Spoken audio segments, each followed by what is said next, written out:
The officers' lounge on the Galactic Alliance flagship Eternal Dawn buzzed with quiet celebration. 3 months had passed since the end of the brutal Vorthan War, and the mixed crew of alien species was finally allowing themselves to relax. The large viewing window showed the peaceful stars of the Kepler system, where they now patrolled in what everyone hoped would be lasting peace. Commander Daeho Kim sat at a round table in the corner, surrounded by 3 beings who had become his closest friends during the long years of fighting. His human uniform bore medals from 7 different species, each one representing acts of bravery that had saved countless lives. The other patrons in the lounge often glanced at their table with respect and admiration. Veltar raised his crystalline glass, the liquid inside glowing with a soft blue light. The Zephyrian's body was made of living crystal that caught and reflected the room's lights in beautiful patterns. His voice sounded like wind chimes when he spoke. To victory and to understanding between our peoples. Thokram clicked his mandibles in agreement. The massive Krellin stood nearly 8 feet tall, his insect-like body covered in natural armor plates. His forearms moved with surprising grace as he lifted his own drink. Indeed, we have learned much about each other in these dark times. Nixara floated beside the table, her energy form shifting between different colors as her emotions changed. The Luminar being had no solid body, existing as pure consciousness within a contained field of light. "The bonds forged in battle are stronger than any treaty," she said, her voice like distant music. Daeho nodded and raised his glass, but his expression remained neutral. He had learned to be careful with his emotions around his alien friends. They often misunderstood human reactions. "You know," Veltar said, settling back in his chair, "I must admit that fighting alongside humans has been educational. Your species has such interesting habits." Thokram's mandibles clicked in what Daeho had learned was Krellin laughter. "Remember during the Battle of Centauri Station, when that human soldier started leaking water from his eyes after his friend was injured? I thought he was malfunctioning." "Crying," Daeho said quietly. "It's called crying." "Yes, that," Thokram continued. "Such a strange response to stress. My people would simply focus on the tactical situation. But humans seem to leak these fluids and make noise when emotional. Very curious." Veltar nodded, his crystal body chiming softly. "And the way humans become so attached to individual soldiers. During the siege of Europa, I watched human units refuse to advance because they wanted to recover the bodies of their fallen comrades. Logically, the mission should take priority over dead tissue." "Dead tissue," Daeho repeated, his voice growing colder. Nixara's form brightened with what Daeho knew was amusement. "Oh, and their need for rest periods. Every few hours humans must become unconscious for extended periods. And they require constant intake of organic matter to function, so inefficient compared to our energy-based existence. Sleep and food," Daeho said, setting down his glass with a sharp click. "Exactly," Veltar exclaimed. "And don't forget their primitive communication methods. All that facial movement and body positioning. My people exchange information through direct crystal resonance. Much more efficient than human expressions," Thokram gestured with one of his forearms. "The females of their species are smaller and physically weaker than the males, yet they fight alongside them. In Krellin society, we protect our smaller members by keeping them away from danger. Humans seem to ignore basic biological protection instincts." The 3 aliens continued their discussion, treating human behavior like an interesting scientific curiosity. They spoke with the fond condescension of adults discussing the amusing antics of children. None of them noticed that Daeho had gone completely still, and their mating rituals. Nixara pulsed with bright colors. They formed these emotional bonds with single partners, often for life, so limiting compared to our species' more logical approaches to reproduction. "Their violent entertainment is particularly puzzling," Veltar added. "They create fictional stories about war, murder, and conflict for enjoyment. What kind of species finds violence amusing?" Daeho's hand slowly clenched into fists on the table. The conversation around him continued as if he wasn't there, as if he was just another specimen to be studied and catalogued. Thokram turned to him suddenly. "Daeho, you must have many amusing stories about your own species' odd behaviors. Share some with us. What human customs do you find most primitive?" The table fell silent. Veltar, Thokram, and Nixara all focused their attention on their human friend, expecting him to join in their light-hearted mockery of his own people. They waited for him to laugh along with their observations. Instead, Deho slowly raised his head and looked at each of them in turn. His dark eyes had gone cold and hard. When he spoke, his voice was quiet but carried an edge that made the aliens shift uncomfortably. "You want to know about humans?" he asked. "You think you understand us because you fought alongside us for 3 years?" Veltar's crystal body dimmed slightly. "We simply thought it would be interesting to compare cultural observations." "Interesting," Deho repeated. He leaned back in his chair, and for the first time since they'd known him, his alien friends saw something dangerous in his posture. "You want to know what's interesting about humans?" Thokram's mandibles clicked nervously. "Perhaps we should change the subject." "No," Deho said firmly. "You started this conversation. You want to discuss human behavior like we're lab animals. You want to laugh about our primitive customs and inefficient biology." He paused, letting his words sink in. "You think you know us?" Nixara's energy form flickered uncertainly. "We meant no offense, Deho. We were simply making light conversation." "Light conversation," Deho said. "About my species' fundamental nature, about the biological and cultural traits that define what we are." He leaned forward, and all 3 aliens found themselves leaning back. "You want to know about humans? Really know about us?" The atmosphere at the table had changed completely. Where moments before there had been comfortable friendship and casual banter, now there was tension thick enough to cut. Other patrons in the lounge began to notice the shift in mood at the corner table. "The truth about humans," Deho continued, "is not something you discuss over drinks. It's not a source of amusement or casual scientific curiosity." His voice dropped to barely above a whisper. "But since you're so interested in understanding us, let me educate you." Veltar, Thokram, and Nixara exchanged worried glances. They had never seen their human friend like this. The decorated war hero who had saved their lives countless times, who had shared meals and stories with them, who had become like family, suddenly seemed like a stranger. "I'll tell you about humans," Deho said, his eyes reflecting the starlight from the viewing window. "I'll tell you what we really are. What you've really been fighting alongside all these years. What you've really invited into your peaceful galaxy." He picked up his glass and took a slow sip, never breaking eye contact with his companions. "But I warn you," he said finally.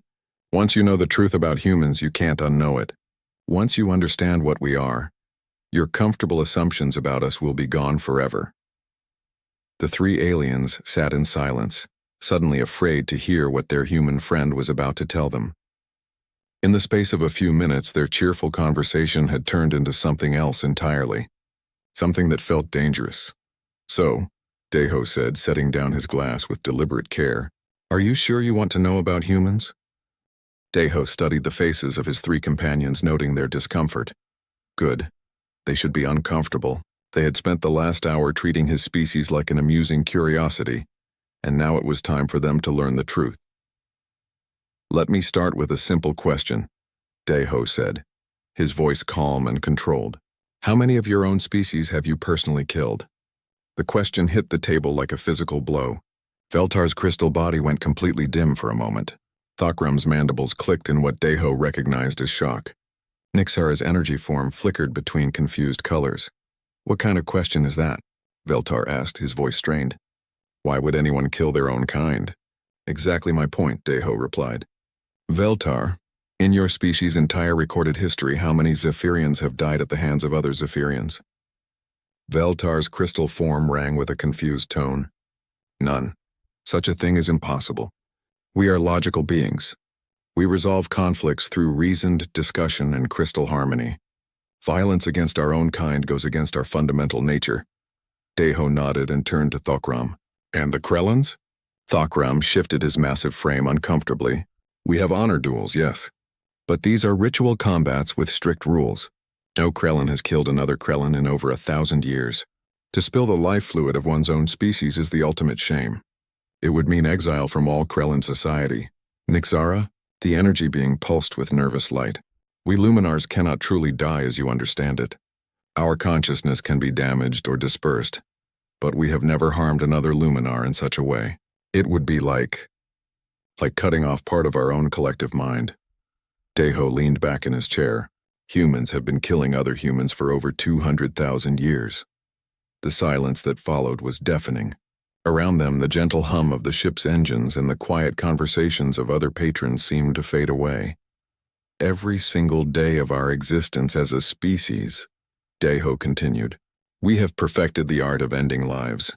Not just any lives, the lives of beings who share our DNA, our culture, our families. We have killed our brothers, our neighbors, our own children.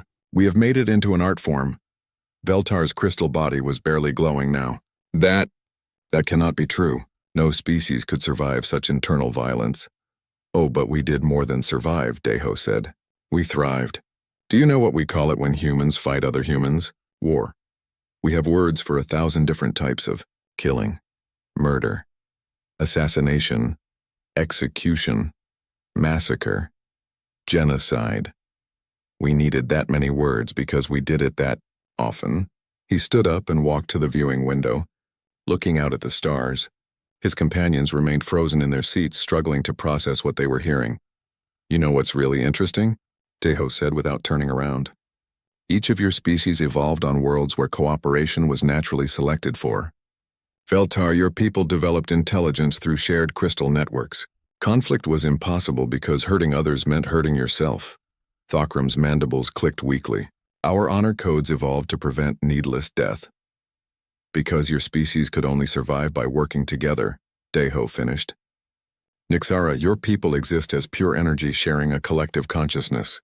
You literally cannot harm each other without harming yourself. He turned back to face them. Humans evolved as persistence hunters on a death world called Earth. Do you know what persistence hunting is? None of them answered. It means we chased our prey until it died of exhaustion. We ran after animals for days, sometimes weeks, until their hearts burst from the strain. We didn't have claws or fangs or natural armor. We didn't have strength or speed. So we developed endurance and patience and the ability to never give up. Deho returned to his seat, moving with the fluid grace of a predator. But here's the thing about Earth, it wasn't just full of prey animals. It was full of predators, things that were bigger, stronger, faster and better armed than we were, things that wanted to eat us. He picked up his glass and rotated it slowly in his hands. So we became predators too. We didn't just hunt animals, we hunted each other. For territory, for mates, for resources, for pride, for revenge, sometimes just for the fun of it. Nixara's form was now a dim, confused gray. But surely your species must have developed beyond such primitive behaviors. Deho laughed and the sound made all three aliens flinch. Primitive? You think that evolution stopped? You think we outgrew our nature? He shook his head. We took those hunting instincts and refined them. We made them more efficient, more deadly, more perfect. That crying you found so amusing? Deho continued. That's not malfunction. That's our brains processing trauma. Every human you've ever met carries the psychological weight of 100,000 years of violence. We cry because our minds are constantly dealing with the stress of being killers who choose not to kill. Veltar's crystal form was now barely visible. The attachment to fallen comrades is a survival mechanism, Deho finished. We evolved in small tribal groups where every individual was essential for survival. Humans who didn't care about their tribe members died out. Humans who would risk everything to save their people lived long enough to reproduce. That irrational attachment kept us alive when everything else on our planet was trying to eat us. He set down his glass with careful precision. And that need for sleep and food you think is so inefficient? That's because our brains are constantly running threat assessment programs. We dream about violence because violence shaped every fiber of our being. We need frequent fuel because our bodies are built for extended conflict. Thokram found his voice. But you fought alongside us. You saved our lives. You showed mercy to enemies. Because it served our interest, Deho said simply. Humans learned very early that sometimes cooperation gets better results than competition. But make no mistake, every act of mercy, every moment of kindness, every instance of self-sacrifice is a choice we make despite our nature, not because of it. He looked at each of his companions in turn. You know what the difference is between humans and your species? You do good things because that's what your evolution programmed you to do. Cooperation and peace come naturally to you. Humans do good things because we choose to fight against what our evolution programmed us to do. The table fell silent again. The three aliens sat in stunned horror as they began to understand what their human friend was telling them. Every human you fought beside, Deho said quietly, is a killer who chooses not to kill. Every moment of every day. We don't fight in spite of our nature. We fight because of it. And that's what makes us so very good at it. He leaned forward and his alien friends instinctively leaned back. Now you're beginning to understand what humans really are. Deho stood up from his chair and began to pace around the table. His movements were controlled and precise like a caged predator studying its environment.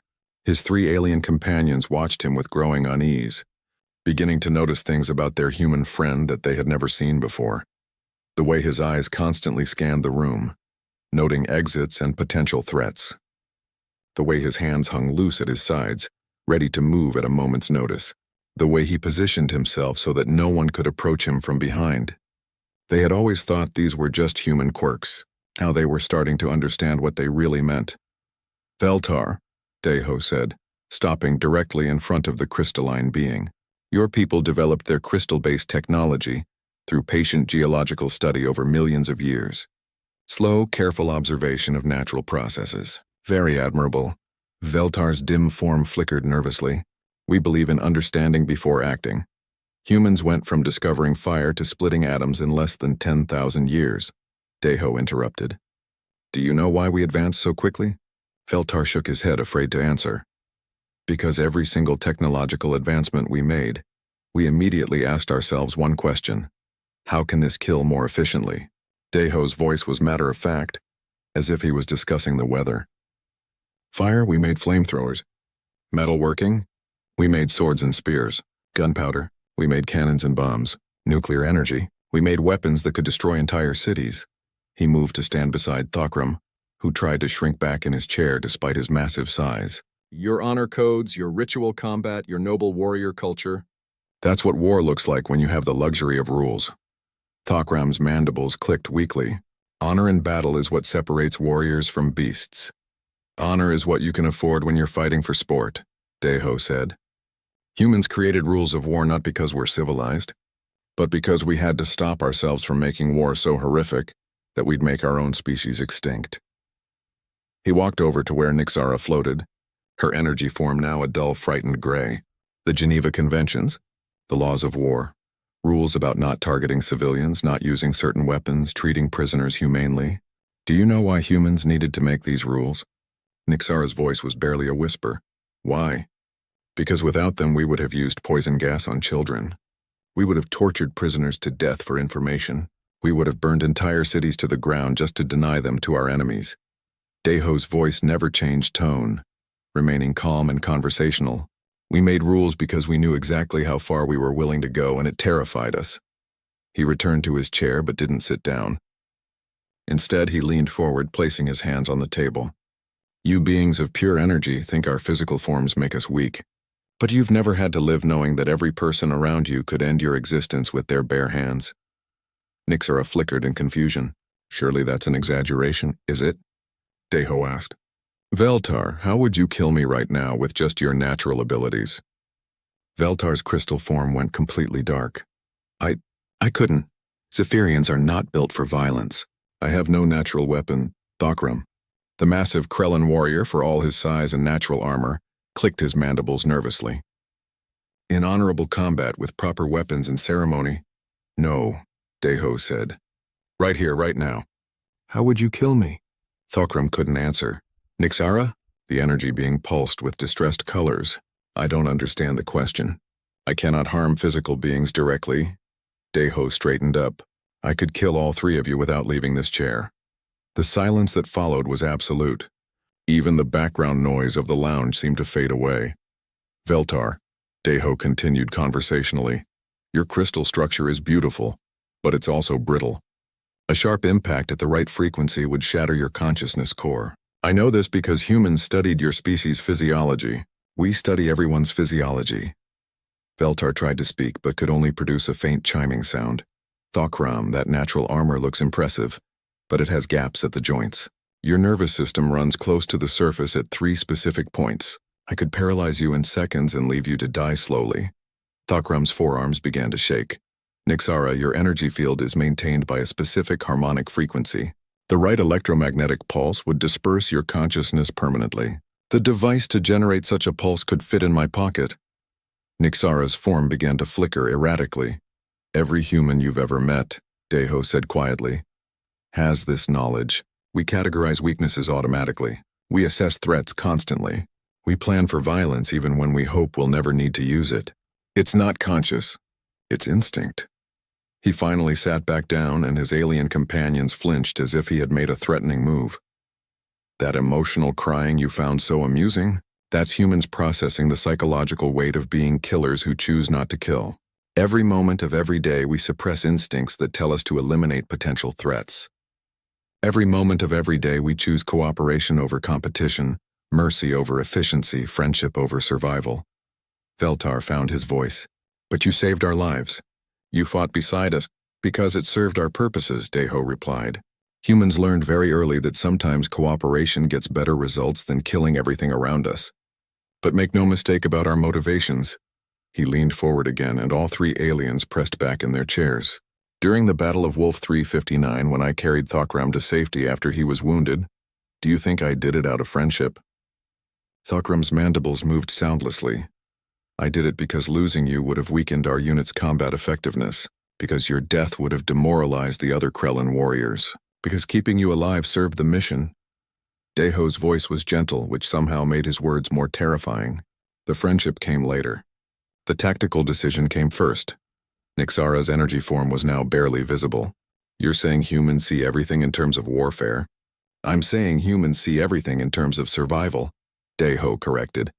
And for us, survival has always meant being better at violence than everything else around us. We don't fight despite our friendships. We form friendships to make us better at fighting. He looked at each of them in turn. Every human strategy you praised during the war, every creative solution we provided, every moment where you thought, how did humans think of that? The answer is simple.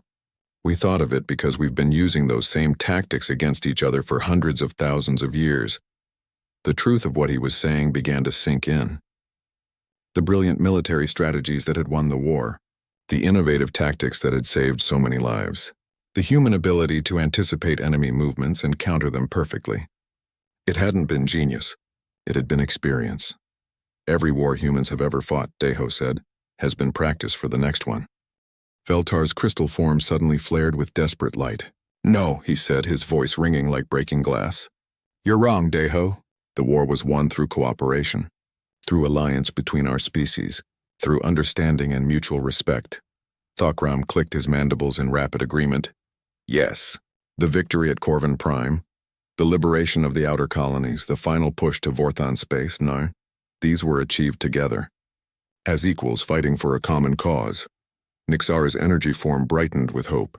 The official records show brilliant tactical cooperation, joint strategies, combined arms operations where each species contributed their unique strengths. Deho looked at his three companions with something that might have been pity. You want to know what really happened during the siege of Corvin Prime? The aliens fell silent. Corvin Prime had been the turning point of the war, the battle that broke the Vorthon advance and began their long retreat. It was studied in military academies across the galaxy as a perfect example of multi-species cooperation. The official records, Deho said slowly, show a brilliant tactical victory achieved through innovative strategy and superior coordination. Veltar nodded eagerly. Exactly. A triumph of logic and planning over brute force. Deho's laugh was bitter and cold. The official records lie. He stood up and walked to the viewing window, looking out at the stars. When Admiral Boram Lee led the human fleet into Corvin space, we were outnumbered 3-1. The Vorthon Empire had assembled the largest battle fleet in galactic history. 1,500 ships, 900,000 soldiers. The aliens listened intently, eager to hear their human friend describe the heroic battle they had all heard so much about. The Vorthons had us surrounded, Deho continued. They had superior technology, superior numbers, superior positioning. By every logical calculation, we should have lost. But human tactics proved superior, Thokram said proudly. Your species' innovative thinking saved the day. Deho turned away from the window. 42,000 Vorthon soldiers. Veltar's crystal form chimed in confusion. What about them? That's how many died at Corvin Prime, Deho said. 42,000 Vorthon soldiers. Do you know how many prisoners we took? The table fell silent. 0. Deho said quietly. Not one prisoner. Not one survivor. Not one escape pod that made it out of the system. Nixara's energy form flickered with horror. That's impossible. The Geneva Conventions apply to humans fighting humans, Deho interrupted. The Vorthons weren't human. He returned to his seat, moving with that same predatory grace. Admiral Lee didn't defeat the Vorthon fleet. She exterminated it. Every ship destroyed. Every crew killed. Every trace of their presence in that system wiped out. Veltar's voice was barely audible, but the tactical report said what needed to be said to maintain Alliance morale, Deho replied. The truth would have horrified you, just like it's horrifying you now. Thokram's mandibles clicked desperately. Surely some Vorthons escaped. Surely there were survivors who chose to surrender. The Vorthons tried to surrender, Deho said matter-of-factly, multiple times. They broadcast surrender offers on all frequencies. They jettisoned their weapons. They powered down their shields. The alien stared at him in growing horror. Admiral Lee had studied Vorthon psychology and culture for months before the battle. She knew that Vorthons who survived defeat would regroup and attack again. Their honor codes wouldn't allow them to accept permanent defeat. So she made a tactical decision. Deho's voice remained conversational, as if he was discussing minor administrative details.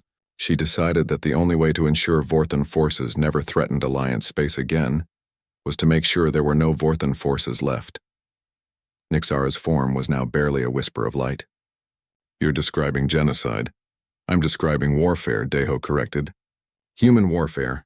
When humans fight, we fight to win. Permanently. We don't leave enemies alive to threaten us later. We don't take prisoners who might escape and return with reinforcements. We don't show mercy that might be interpreted as weakness. Veltar's crystal structure was vibrating with distress. But the Vorthons weren't evil. They were just competing for resources. Like any species might do. Exactly, Deho agreed. They were just doing what any intelligent species would do when faced with resource scarcity. They expanded into territory controlled by others. They fought for what they needed to survive. He leaned forward and his alien friends pressed back instinctively. But they made one fatal mistake. They threatened human civilians. The temperature in the room seemed to drop. Other patrons in the lounge began to notice the tension at their table, but none dared approach. The Vorthons attacked the human colony on New Geneva, Deho continued. They killed 300,000 people.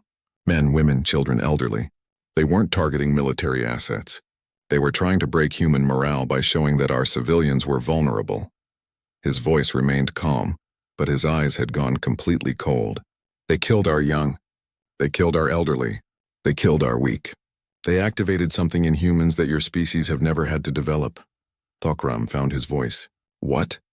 The absolute uncompromising drive to eliminate a threat completely, Deho said. When humans decide that something needs to die, we don't stop until it's dead. We don't negotiate.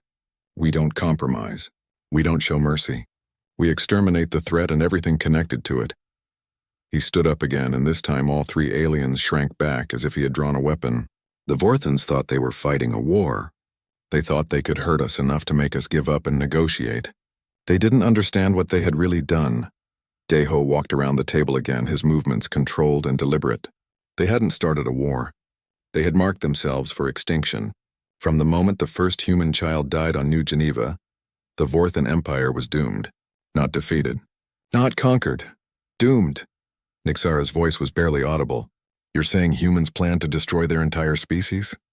I'm saying humans don't make war the way you do, Deho replied.